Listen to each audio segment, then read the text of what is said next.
Selamat datang di Renungan Pelangi. Salam damai sejahtera saudara dalam Tuhan, teman-teman. Renungan hari ini, malaikat yang mengatakan Tuhan Yesus Kudus Anak Allah. Kita awali dengan doa.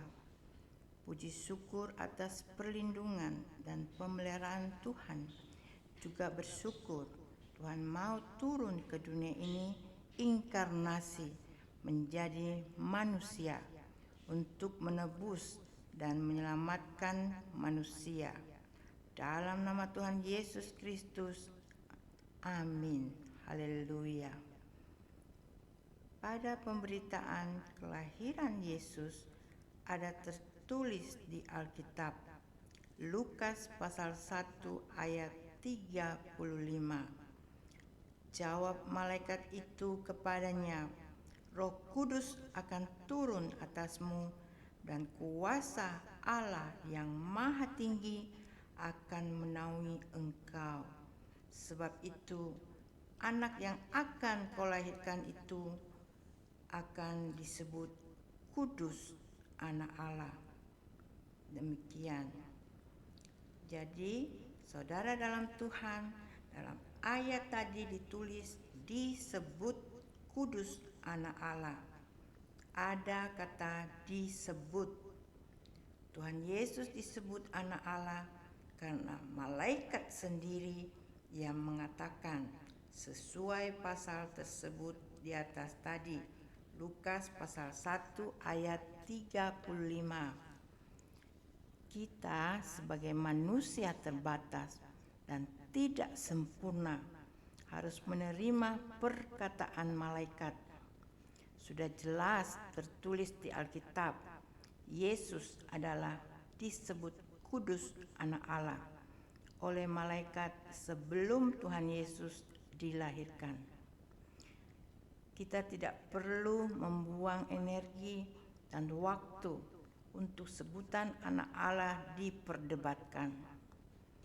Dan masih banyak ayat di Alkitab menyebutkan bahwa Tuhan Yesus adalah Anak Allah. Secara nalar, kita dapat berpikir dan menerima sebutan Anak Allah, karena anak yang dilahirkan dari roh, bukan dari manusia, dan anak yang turun dari kemuliaan di atas.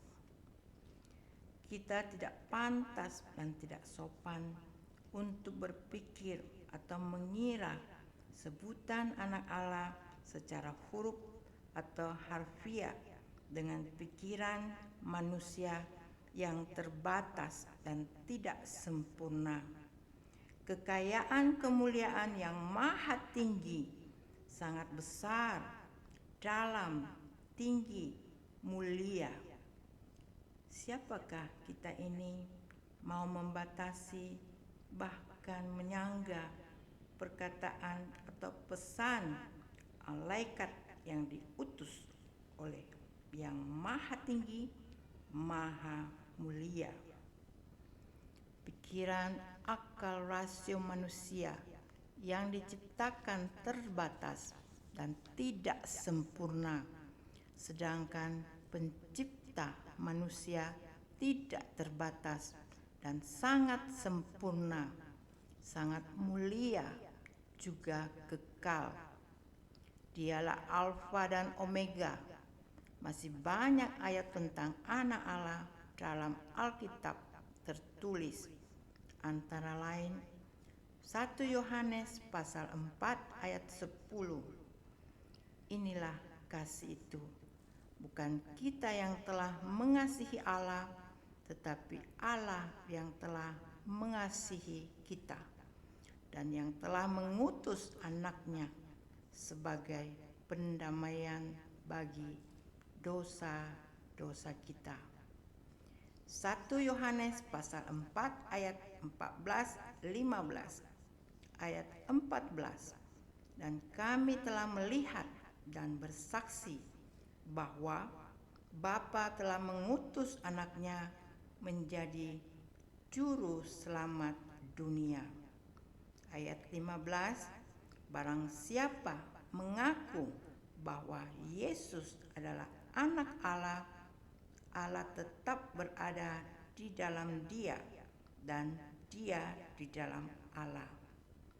1 Yohanes pasal 5 ayat 13, semuanya itu kutuliskan kepada kamu supaya kamu yang percaya kepada nama anak Allah tahu bahwa kamu memiliki hidup yang kekal. 1 Yohanes pasal 5 ayat 20, akan tetapi kita tahu bahwa anak Allah telah datang dan telah mengaruniakan pengertian kepada kita, supaya kita mengenal yang benar, dan kita ada di dalam yang benar, di dalam anaknya Yesus Kristus. Dia adalah Allah yang benar dan hidup yang kekal. Roma pasal 1 ayat 4, dan menurut Roh Kekudusan dinyatakan oleh kebangkitannya dari antara orang mati bahwa ia adalah anak Allah yang berkuasa, Yesus Kristus Tuhan kita.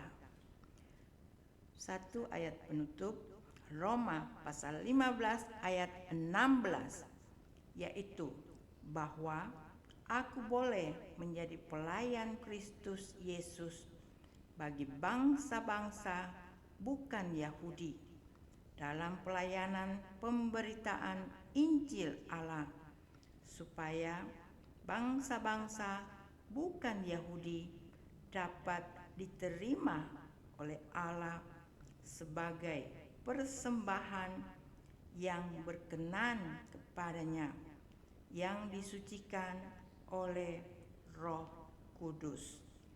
Demikian. Saudara dalam Tuhan, Tuhan Yesus inkarnasi menjadi manusia karena kasih Allah begitu besar, dalam, tinggi, mulia untuk menyelamatkan manusia, dan tidak ada yang mustahil bagi Allah. Segala puji hormat kemuliaan hanya bagi Tuhan Yesus Kristus. Tuhan Yesus memberkati kita semua. Amin. Terima kasih saudara dalam Tuhan, teman-teman.